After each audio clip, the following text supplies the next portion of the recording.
7.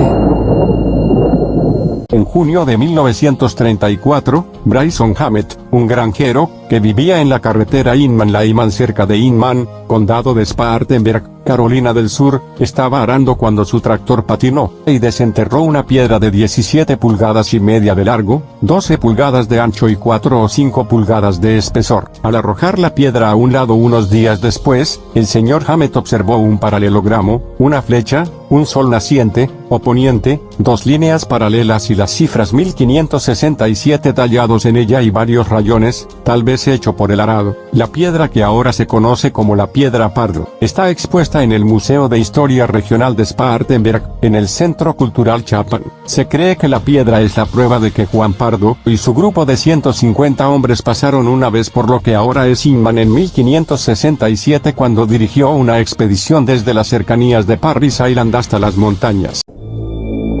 Número 6.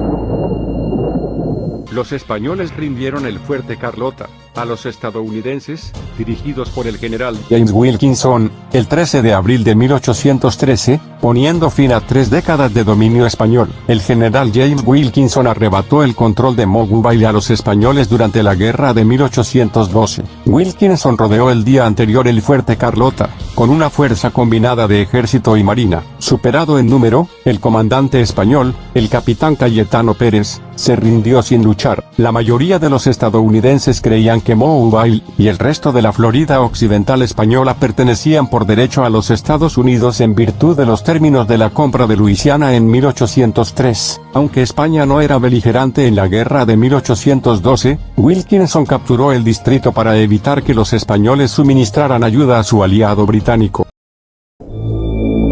Número 5.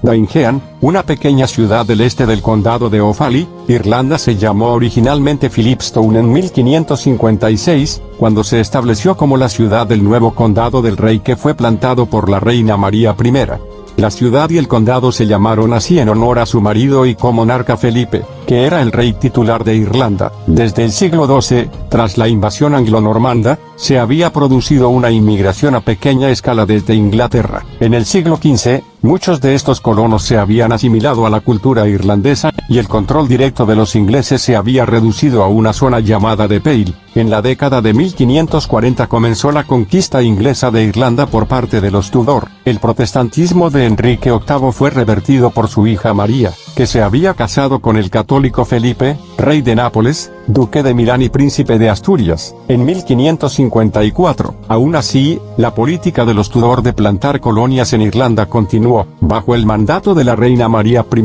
las tierras de Offaly y Lisa se poblaron con ingleses, dividiendo al reino de Wyfilge tras la muerte del último rey de facto, Brian, y desplazando a los clanes O'More, O'Dempsey o O'Connor a tierras pobres del oeste. Los condados, rebautizados como Condado del Rey y Condado de la Reina en honor de los nuevos monarcas católicos Felipe y María, respectivamente. Las nuevas ciudades fortaleza de los condados se denominaron Philipstown, actual Daingean, y Maryborough, actual Port Lisa. Número 4. Dada la lejanía de la zona y la falta de recursos de España, el control español sobre la parte de Iowa de Luisiana era laxo, los derechos comerciales se vendían a comerciantes franceses e ingleses, y los comerciantes extranjeros simplemente entraban y salían de la región sin permiso. De hecho, los españoles propusieron la construcción de un fuerte, para detener el comercio fluvial británico con los nativos. Durante la Revolución Angloamericana, los españoles construyeron un efímero fuerte comercial en algún lugar al norte de la desembocadura del río Des Moines, conocido como Fuerte de Montbrun. Este fuerte fue un intento de consolidar el poder español en el Mississippi mientras los británicos estaban ocupados con la guerra. Dirigidos por Busse de Montbrun, 40 tropas de la milicia comerciaron con los Meskwaki y Sauk, e intentaron ganarse su lealtad. El fuerte de Montbrun puede haber desaparecido poco después del final de la guerra. El fuerte puede haber estado situado cerca de la actual Montrose, Iowa, en la cabecera de los rápidos de Des Moines, cerca de una comunidad Sauk que posteriormente se conoció como pueblo de Quasquame. Este fuerte no se ha encontrado arqueológicamente. Número 3.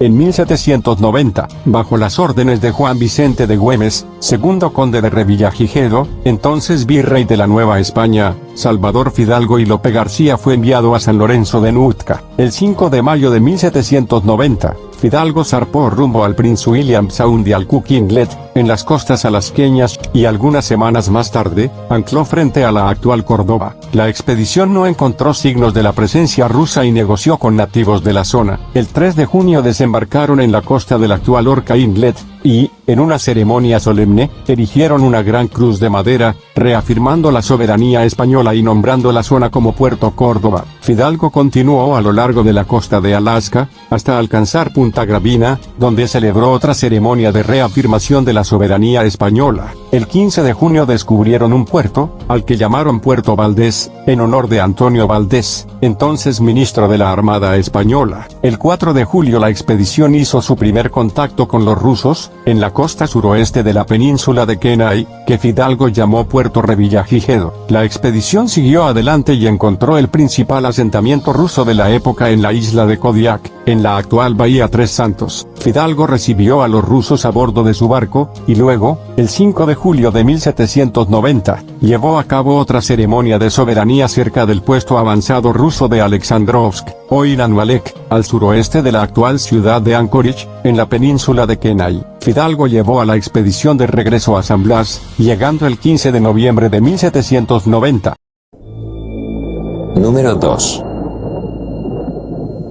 En 1819, el navío de línea San Telmo de 74 cañones, era el buque insignia de una escuadra naval española al mando del brigadier Rosendo Porlier y Asterieta, que se dirigía al Callao, Perú, para reforzar las fuerzas realistas que luchaban contra los movimientos sediciosos en América del Sur. El 2 de septiembre de 1819, al intentar doblar el Cabo de Hornos, uno de los más tormentosos lugares del planeta, estalló una fuerte tempestad y la turbulencia del mar embravecido los obliga a derivar hacia el sur, pero el tiempo empeora. El mar se torna más furioso, las olas adquieren una dimensión gigantesca, y las tres naves acaban separándose a merced del temporal. Se escribe desde los barcos acompañantes: hemos dejado de ver al San Telmo en latitud 62° sur, y longitud 70° oeste, con averías graves en el timón, tajamar y verga mayor. No se sabe si naufragó o llegó a la Antártida, pero si alguno de los 644 oficiales, soldados y marineros del San Telmo sobrevivió al hundimiento inicial y consiguió desembarcar allí, habría sido el primer ser humano de la historia en desembarcar en la Antártida. Posteriormente, en 1820, el capitán inglés Mr. Robert Fielde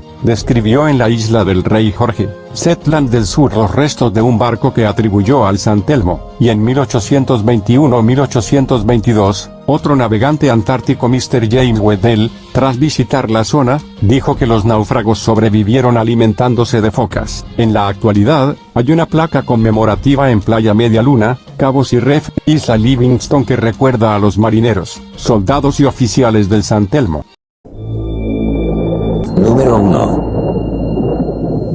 El saqueo de Brunswick tuvo lugar al final de la Guerra de la Oreja de Jenkins, el 4 de septiembre de 1748. Dos barcos corsarios españoles, la Fortuna y la Loreta, fondearon frente a Brunswick Town en la provincia de Carolina del Norte. Aterrados al ver los barcos españoles en el río Cape Fear, los habitantes del pueblo huyeron a los bosques vecinos. Tras desembarcar a los hombres en tierra, los españoles saquearon las casas y otros edificios sin resistencia. Al día siguiente, el capitán William Dry reunió a un grupo de unos 67 hombres armados con mosquetes y pistolas para intentar expulsar a los españoles. El 6 de septiembre, la fuerza de 67 hombres sorprendió a los españoles, que estaban ocupados saqueando el pueblo. Sin estar preparados para el encuentro, 10 de los corsarios murieron y 30 fueron capturados mientras regresaban a sus barcos. En medio de la retirada y del intercambio de fuego, la Fortuna explotó repentinamente, lo que mató a la mayoría de los hombres a bordo. El segundo barco, la Loreta,